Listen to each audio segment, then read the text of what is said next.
Hi every one. இந்த வீடியோவில் என்ன பார்க்க போகிறோம் அப்படின்னா, டிஸ்ட்ரிபியூட்டட் வெர்ஷன் கண்ட்ரோல் அப்படின்னா என்னங்கிறது கிளியராக பார்க்க போகிறோம். கிட் பார்த்தீங்கன்னா உங்களுக்கு டிஸ்ட்ரிபியூஷன் வெர்ஷன் கண்ட்ரோலுக்கு கீழே தான் வரும். அது வந்து ஒரு டிஸ்ட்ரிபியூட்டட் வெர்ஷன் கண்ட்ரோல் சாஃப்ட்வேர். அதனால வந்து டிஸ்ட்ரிபியூட்டட் வெர்ஷன் கண்ட்ரோல்னா என்ன அப்படின்றது கிளியராக பார்க்கலாம். கிட் எப்படி ஒர்க் ஆகும் அப்படின்றது எல்லாமே இந்த வீடியோவில் நம்ம கிளியராக பார்க்கலாம்.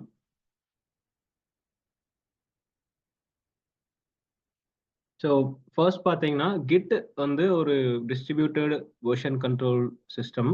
அண்ட் தென் வந்து இது ரெபாசிட்டரி வந்து யூஸ் பண்ணுது. லைக் வந்து local repository and then global ரெபாசிட்டரின்னு சொல்லுவோம்.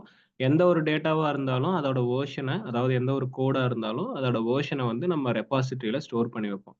அந்த ரெபாசிட்டரி அண்ட் தென் வந்து அந்த ஸ்டோரிங் இது எல்லாமே டோட்டலா கண்ட்ரோல் பண்றது பார்த்தீங்கன்னா கிட்.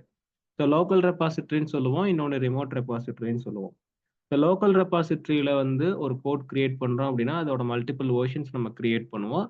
அந்த மல்டிபிள் வெர்ஷன்ஸும் வந்து நம்ம லோக்கல் ரெபாசிட்டரியில ஸ்டோர் பண்ணி வைப்போம். எந்த டிவைஸ்ல இருந்து நம்ம கிரியேட் பண்றோமோ, அந்த டிவைஸ்ல ஒரு லோக்கல் ரெபாசிட்டரி இருக்கும். அந்த லோக்கல் ரெபாசிட்டரியில அந்த கோடோட வெர்ஷன் வந்து சேவ்ல இருக்கும். இது வந்து ரெபாசிட்டரியில சேவ் பண்ற மெத்தட். கிட் யூஸ் பண்ணும்போது பார்த்தீங்கன்னா, இது வந்து ஒரு டிஸ்ட்ரிபியூட்டட் வெர்ஷன் கண்ட்ரோல் சிஸ்டம் அப்படிங்கிறதுனால, இதுக்கு வந்து லோக்கல் ரெபாசிட்டரி இருக்கும். இன்னொரு ரிமோட் ரெபாசிட்டரி இருக்கும். அது வந்து குளோபலா இருக்கும். பார்த்தீங்கன்னா, நீங்க கிரியேட் பண்ற வெர்ஷன் எல்லாமே உங்க லோக்கல் ரெபாசிட்டரிலயும் சேவ் ஆயிருக்கும். இன்னொன்னு நீங்க அத குளோபல் ரெபாசிட்டரிலயும் சேவ் பண்ணி வச்சுக்கலாம். அப்போ ஏதாவது ஒரு டேட்டா லாஸ் ஏற்படுது, ஏதாவது ஒரு சர்வர் கிராஷ் ஆயி, குளோபல் ரெபாசிட்டரியில இருக்க டேட்டா வந்து டெலீட் ஆயிருச்சுன்னா, நீங்க வந்து லோக்கல் ரெபாசிட்டரியில இருந்து உங்க டேட்டாவ திருப்பி எடுத்துக்கலாம். அதே ஏதாவது ப்ராப்ளம்ல உங்க லோக்கல் ரெபாசிட்டரி டேமேஜ் ஆயிருச்சு அப்படின்னா, நீங்க வந்து குளோபல் ரெபாசிட்டரியில இருந்து அந்த டேட்டா வந்து ரிட்டைன் பண்ணி எடுத்துக்கலாம். இதுதான் வந்து நம்ம டிஸ்ட்ரிபியூட்டட் வெர்ஷன் கண்ட்ரோலிங் சிஸ்டம்னு சொல்லுவோம். இல்ல டிஸ்ட்ரிபியூட்டட் மாடல்னு சொல்லுவோம். கிட் வந்து one of the distribution version control சிஸ்டம்ல வரும். சரிங்களா? இப்ப பார்த்தீங்கன்னா, அதில வந்து உங்களுக்கு கிளியரா எக்ஸ்பிளைன் பண்றேன். இப்ப இது பார்த்தீங்கன்னா, இதுதான் வந்து டிஸ்ட்ரிபியூட்டட் வெர்ஷன் கண்ட்ரோலோட டோட்டல் ஆர்க்கிடெக்சர் இப்படிதான் இருக்கும். ஃபர்ஸ்ட் பார்த்தீங்கன்னா, இப்போ ஒரு 3 டெவலப்பர் வந்து ஒரு ப்ராஜெக்ட்ல வொர்க் பண்றாங்கன்னு வச்சுக்கங்க. இங்க பாருங்க டெவலப்பர் 1 இருக்காங்க. Developer 2, developer 3. இப்போ வந்து 3 டெவலப்பர் வந்து ஒரு ப்ராஜெக்ட்ல வொர்க் பண்ணிட்டு இருக்காங்க. இந்த கனெக்ஷன்ஸ் எப்படி இருக்கும் அப்படின்னு பார்த்தீங்கன்னா, ஒர்க்கிங் காப்பின்றது இதெல்லாம் பார்த்தீங்கன்னா, ஒரு டெவலப்பருக்கும் ஒரு லோக்கல் ரெபாசிட்டரி இருக்கும். இவங்களது ஒரு லோக்கல் ரெபாசிட்டரி. இவங்க என்னென்னலாம் கிரியேட் பண்ணி ஸ்டோர் பண்றாங்களோ வெர்ஷன்ஸ் அது வந்து அந்த லோக்கல் ரெபாசிட்டரியில ஸ்டோர் ஆயிரும்.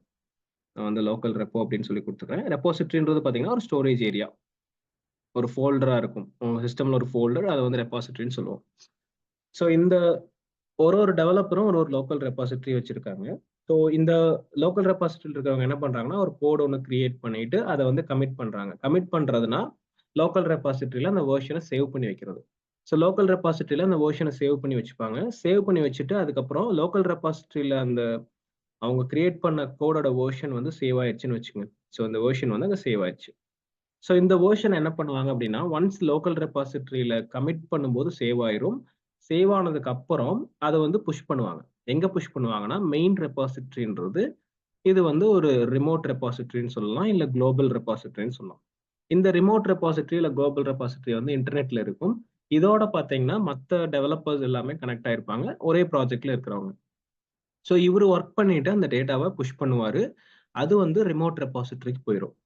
ஒன்ஸ் ரிமோட் ரெபாசிட்டரியில போயிட்டு அந்த டேட்டா ஸ்டோர் ஆனதுக்கப்புறம், இந்த செகண்ட் டெவலப்பர் என்ன பண்றாரு, அவரு வந்து அடுத்து இந்த இதே சேம் கோட்ல வொர்க் பண்ண போறாருன்னு வச்சுக்கோங்க.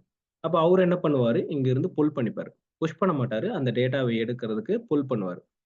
புல் பண்ணிட்டு, நெக்ஸ்ட் என்ன பண்ணுவாரு, அந்த கோட செக் பண்ணுவாரு. எந்த மாரிலாம் வொர்க் பண்ணியிருக்காங்க, எப்படிலாம் இருக்கு. அப்ப அதுல என்ன இந்த அட்வான்ஸ்மென்ட் பண்ணலாம், என்ன அதுல புதுசா ஆட் பண்ணலாம் அப்படின்றது எல்லாமே இந்த டெவலப்பர் 2 பாப்பாரு. அதுக்கு மேல இப்போ வந்து இவங்க ஃபர்ஸ்ட் ஷிஃப்ட்ல வொர்க் பண்ணிட்டு போயிடுறாங்கன்னா, செகண்ட் ஷிஃப்ட்ல இவங்க வொர்க் பண்ணுவாங்க. இவங்க அதுக்கு மேல கன்டின்யூ பண்ணி டெவலப் பண்ண ஆரம்பிக்கணும். இந்த டெவலப்பர் 2 என்ன பண்ணுவாங்கன்னா, இத புல் பண்ணி அதுல ஃபுல்லா வொர்க் பண்ணிருவாங்க. இவங்க வொர்க் பண்ணி முடிச்சுட்டு அகைன் அத சேவ் பண்ணணும் இல்லையா? அத சேவ் பண்ணும்போது அவங்க கமிட் பண்ணிருவாங்க. இவங்க கிட்ட ஒரு வெர்ஷன் வந்துரும். இது வெர்ஷன் 1ன்னு பார்த்தீங்கன்னா, இது வந்து வெர்ஷன் 2வா இருக்கும்.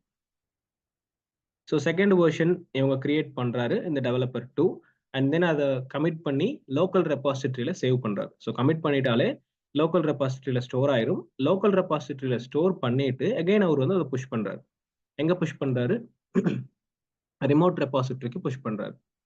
ரிமோட் ரெபாசிட்டரிக்கு புஷ் பண்ணிட்டாருன்னா, அந்த டேட்டா போய் ரிமோட் ரெபாசிட்டரியில ஸ்டோர் ஆயிரும்.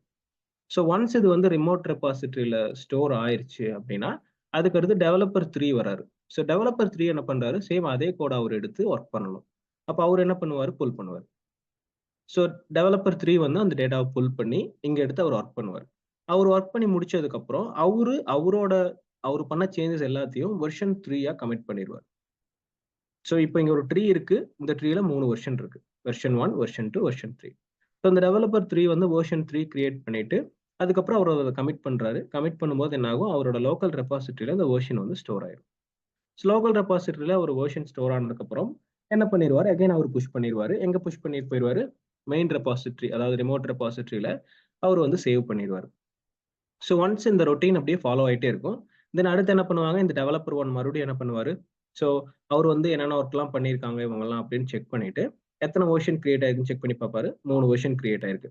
அப்போ என்ன பண்ணுவாரு, இவர் அகைன் வந்து அதை புல் பண்ணுவார்.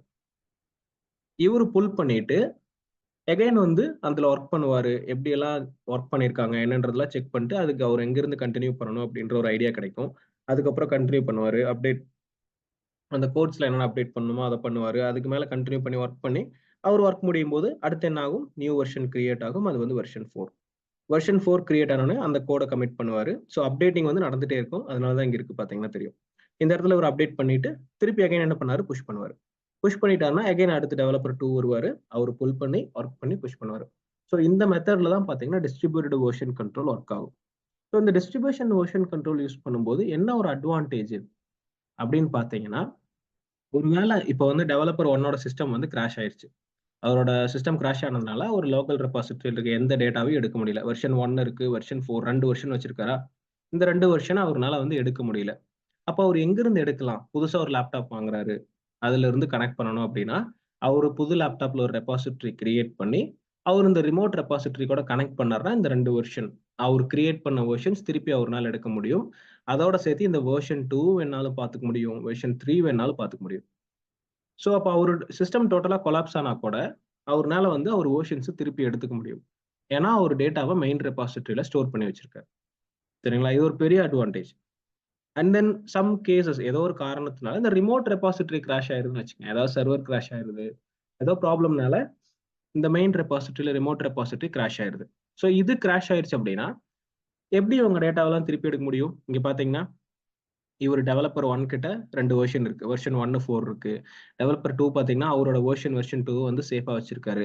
வெர்ஷன் 3 வந்து பார்த்தீங்கன்னா, டெவலப்பர் 3ஓட ரெபாசிட்டரி இருக்கும். ஸோ இவங்களோட லோக்கல் ரெபாசிட்டரியில அவங்க கிரியேட் பண்ண வெர்ஷன்ஸ் எல்லாமே அங்க சேவ்ல இருக்கும். அப்போ வந்து ரிமோட் ரெபாசிட்டரி ஏதாவது டேமேஜ் ஆச்சுன்னா, லோக்கல் ரெபாசிட்டரியில அவங்க டேட்டாவ சேஃபா எடுத்துக்கலாம். அதே லோக்கல் ரெபாசிட்டரி ஏதாவது டேமேஜ் ஆச்சுன்னா, ரிமோட் ரெபாசிட்டரியில போயிட்டு அவங்க டேட்டாவ எடுத்துக்கலாம்.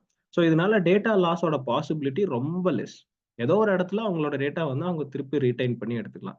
இதுதான் பார்த்தீங்கன்னா, டிஸ்ட்ரிபியூட்டட் வெர்ஷன் கண்ட்ரோலோட ஒரு பெரிய அட்வான்டேஜ். ஸோ Git பார்த்தீங்கன்னா, ஒரு டிஸ்ட்ரிபியூட்டட் வெர்ஷன் கண்ட்ரோல் சாஃப்ட்வேர். இது வந்து இந்த வெர்ஷன் கண்ட்ரோலிங் லைக் புஷ், புல், கமிட் பண்றது, அப்டேட் பண்றது இது எல்லாமே டோட்டலா வந்து இந்த Git வந்து கண்ட்ரோல் பண்ணுது. ஸோ இது வந்து ஒரு டிஸ்ட்ரிபியூட்டட் வெர்ஷன் கண்ட்ரோல் சாஃப்ட்வேர். இதோட வந்து டிஸ்ட்ரிபியூட்டட் வெர்ஷன் கண்ட்ரோல் Git வந்து டாபிக் எண்ட் ஆகுது. Thank you எவரிஒன்.